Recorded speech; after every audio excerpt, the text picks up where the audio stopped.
Tamara Laroux avait 15 ans. Elle était une adolescente à problème. Un jour, elle a pris une arme que sa mère avait et l'a mise contre sa poitrine. Et l'a appuyée sur la gâchette. Son corps a été transporté d'urgence à l'hôpital, mais elle a dit que son âme est allée quelque part d'autre. J'étais convaincue qu'il n'y avait aucun autre moyen de vivre une vie complètement heureuse. Et que si je ne pouvais pas vivre heureuse, je ne veux plus vivre. Tout cela a commencé par un divorce, une maison brisée. Et je crois qu'à travers cela ma mentalité a commencé à se former, a commencé à développer un sentiment de rejet. Parce que je ne comprenais pas. J'étais une petite enfant qui ne comprenait pas les choses adultes. Et donc j'ai senti toute la rupture tout en moi. Ce sentiment de rejet était vraiment cruel. J'ai commencé à me percevoir moi-même comme étant un fardeau pour d'autres personnes. Et donc je prenais tout petit commentaire qui était relativement insignifiant. J'en faisais un très gros problème. Ces petites semences dans ma vie, je commençais à méditer là-dessus, encore, et encore. Et au fur et à mesure que je grandissais, le rejet commençait à grandir. Qu'est-ce qui ne va pas avec moi? Et donc je croyais que la seule réponse pour moi était de terminer ma vie. Je suis allée dans la chambre de ma mère, pensant que personne ne me verrait, parce que j'étais tellement déterminée à mettre fin à ma vie. De mettre fin au vide, de mettre fin à la souffrance, de mettre fin à la solitude. Rien n'allait m'arrêter. J'ai commencé à pleurer. J'ai commencé à crier à Dieu. Dieu pardonne-moi.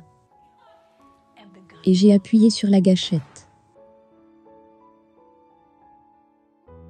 Elle a écrit le livre intitulé « Délivré ».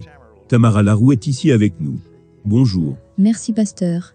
Content de te voir. Merci. C'était Spécial 38, une arme de la police. Ta mère l'avait dans son tiroir. J'ai entendu un garçon dire « Tu ne te tires pas au visage ». Oui vraiment Pat. Quand je me dirigeais pour ma mission, j'étais tellement déterminée à ne pas vivre. Et quand j'ai tenu le pistolet, au départ je l'ai placé contre ma tête. Et une voix m'a parlé, et m'a dit, retire cela de ta tête, et place-le sur ton cœur. Et j'ai discuté avec cette voix. Et j'ai dit non, parce que je vais terminer cette mission que j'ai commencée. Et donc tout d'un coup, j'ai eu une vision, de ce à quoi je ressemblerais, si bizarrement pour certaines raisons, je devais survivre. Et donc j'ai eu une vision de ce à quoi je ressemblerais, et j'ai ressenti de la compassion pour ma famille. Et donc j'ai écouté la voix, et j'ai enlevé le pistolet de ma tête. Et je l'ai placé sur mon cœur. Tu l'as placé sur ta poitrine. Tu l'as dirigé tout droit de cette façon vers ton cœur. Je l'ai fait. Je savais où était mon cœur. Et donc j'ai pris le pistolet, et je l'ai visé directement vers mon cœur. Parce que je ne voulais pas rater. Je voulais que ce pistolet m'envoie dans l'éternité. Parce que j'étais tellement désespérée, que ma douleur et ma souffrance prennent fin. Donc, tu as appuyé sur la gâchette, et il y eut un grand bang, et que s'est-il passé? Quand j'ai appuyé sur la gâchette, je savais que mon corps était en train de mourir. J'ai senti le sang couler dans mes poumons. La mort saisit mon corps. J'étais devenue aveugle. J'étais devenue sourde. Et comme mon âme quittait mon corps, j'ai commencé à voyager à une vitesse plus vite que celle de la lumière. Et j'ai commencé à descendre, et à descendre, et à descendre, et tout d'un coup, cette explosion qui s'est produite à l'intérieur de moi. C'était comme s'il y avait comme un type d'acide sulfurique qui brûlait, qui me consumait de tous les côtés. C'était si hideux et terrifiant. Il n'y a pas de mots pour décrire le niveau de douleur et le type de brûlure que j'avais expérimenté. Qu'est-ce que c'était? C'était l'enfer. C'était ce que la Bible décrit comme étant le feu de l'enfer. C'était le feu de l'enfer. Et quand j'ai regardé autour de moi, non seulement j'étais dans un endroit de la mort, mais j'étais maintenant devenue la mort. Je n'étais plus dans un endroit où il y avait la paix. J'étais dans un endroit de tourment total. Étais-tu terrifié? J'étais devenue la peur. Tu es devenu la peur. J'étais devenue un être de la peur. Vous savez, la Bible décrit la mort comme Oui. l'absence de Dieu. Et donc en l'absence de Dieu, en l'absence de quelque chose de bien, votre âme en fait se transforme en un être de la peur, qui est l'opposé de l'amour.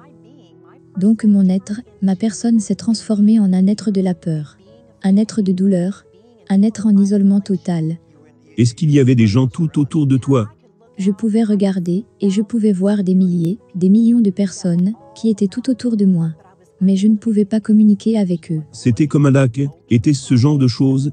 C'était comme... Je ne sais pas si c'était comme un lac. Il y avait un...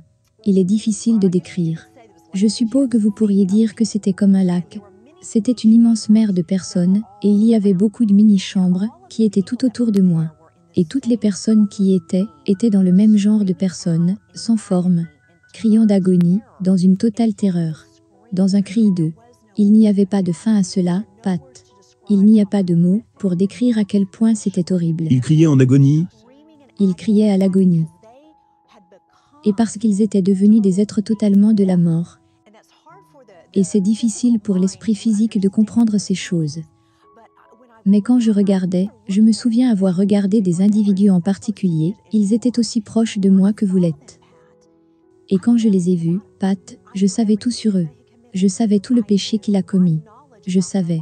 Ma connaissance de leur vie était totale. Je savais tout ce qu'ils avaient fait de mal. Je connaissais leurs pensées, je connaissais leurs émotions, je connaissais leur volonté. Je savais tout. Tout ce à quoi je pouvais penser. Ma sagesse était dans sa plénitude.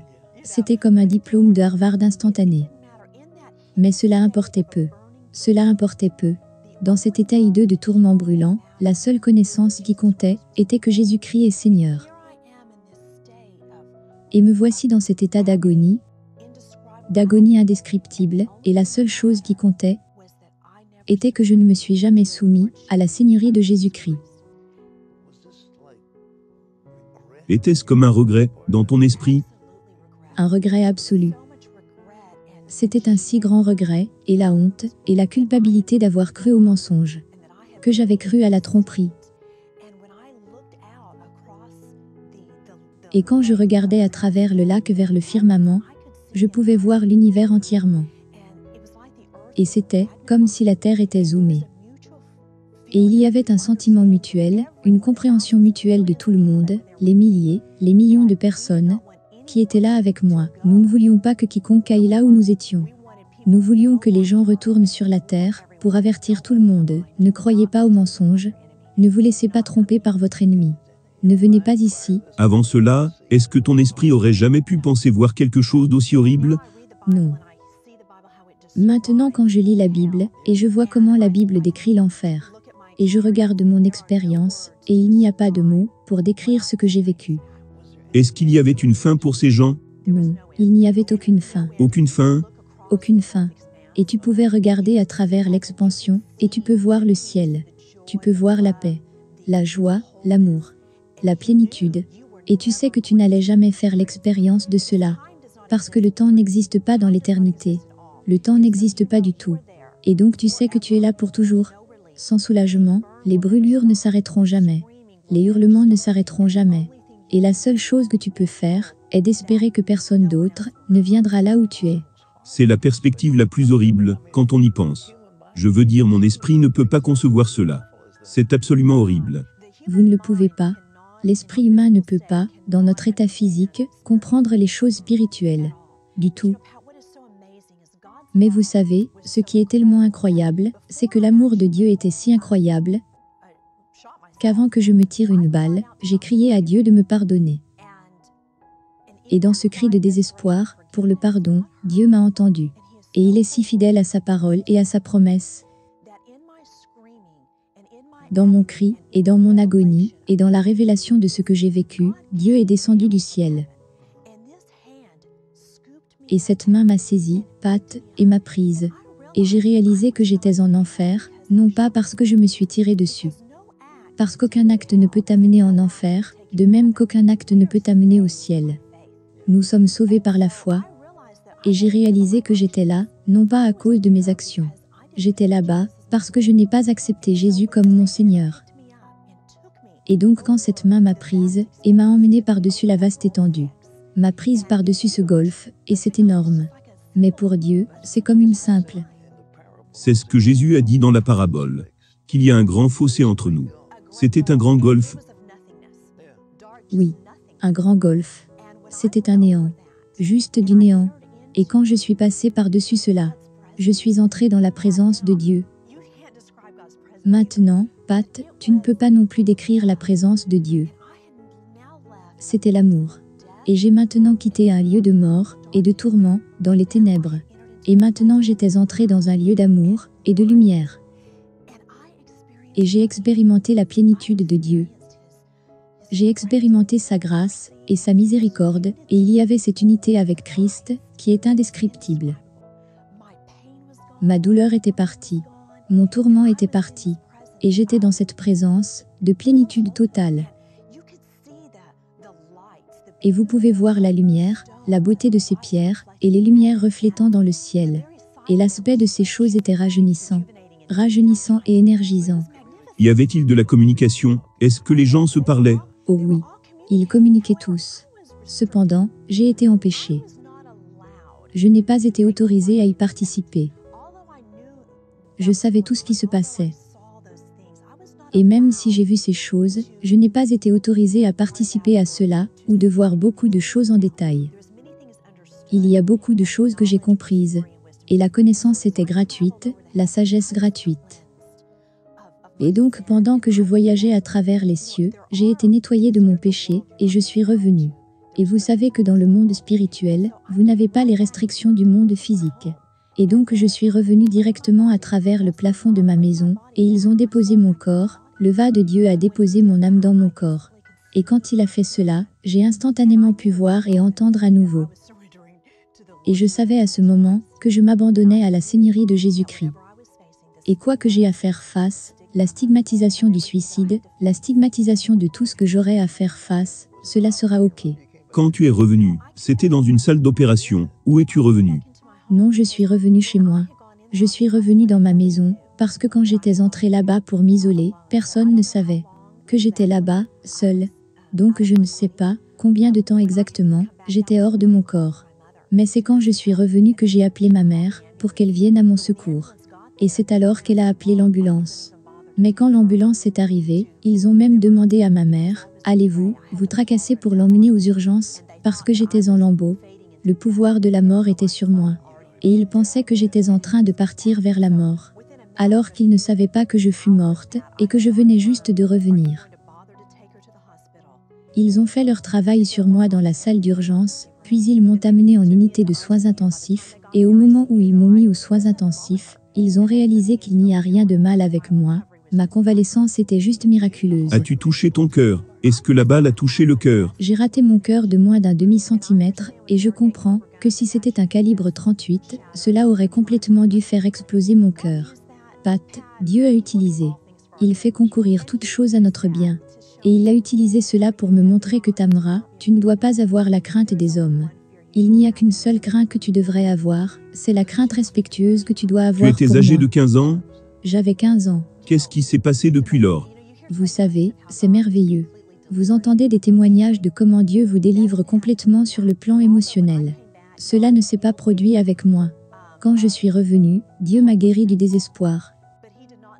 Mais il ne m'a pas instantanément délivré émotionnellement. Et j'ai commencé mon voyage. Et dans ce voyage qui a été un voyage merveilleux, Dieu a commencé à m'apprendre comment prendre les promesses de sa parole et les appliquer à mon esprit et les appliquer à mes émotions. Donc Dieu, à travers un processus, m'a libérée complètement et m'a rendue entière. Je ne suis plus émotionnellement en détresse, ou déprimée, ou triste, ou solitaire, ou rejetée. Est-ce que les gens croient à cela quand tu leur dis? Et ta famille, tes parents, qu'en pensent-ils? Leur as-tu dit où tu as été? Au départ, je ne leur ai pas dit, parce que j'avais peur. Et je connais la stigmatisation sur les gens qui commettent des suicides, c'est que vous voulez de l'attention. Et nous allons. Ok. Je ne voulais pas que les gens pensent que je veux de l'attention. Je voulais que les gens sachent que ce que j'avais à dire était la vérité, parce que j'étais tellement effrayée de ce que les gens penseraient de moi. Je ne l'ai dit à personne. Pendant 2 ans, j'ai gardé ce secret pour moi-même. Et quand j'étais prête à le dire aux gens, quand j'étais devenue stable, j'ai commencé à aller à l'église. J'ai commencé à étudier la parole de Dieu. J'ai commencé mon voyage à apprendre à devenir libre, et comment appliquer la croix à ma vie. Mais j'ai fait beaucoup d'erreurs, et je continuais à retomber encore. Je buvais et je faisais la fête avec mes amis. Parce que j'avais besoin de ces amis, c'est ce que je pensais. Et Dieu m'a montré les choses différemment. Et donc quand je suis sortie, et que j'ai commencé à raconter mon histoire, les gens étaient comme: eh bien si vraiment, tu es en train de nous dire la vérité, alors pourquoi es-tu retourné faire ces choses? Et c'est une parfaite opportunité pour moi de leur dire que, quand notre âme est dans notre corps, nous sommes dans une guerre. Une guerre pour notre âme. Et j'ai dû apprendre comment crucifier ma chair, et vivre selon l'Esprit de Dieu. Et donc maintenant, Pat, quand je partage mon témoignage aux gens, nous voyons les personnes être sauvées, délivrées, être restaurées et rétablies dans ce même amour que Dieu m'a montré. Je le vois se manifester dans la vie des autres et c'est juste incroyable. Tamara, Dieu te bénisse. C'est magnifique. Nous servons un Dieu puissant. Pat, je veux dire une dernière chose. Si vous croyez en une autre chose que l'évangile de Jésus-Christ, vous croyez en un mensonge. Parce que l'évangile est la vérité, c'est la seule vérité. Vous ne pouvez rien ajouter, ni retrancher. Et tu y as été. Et j'y ai été. Dieu te bénisse. Merci beaucoup.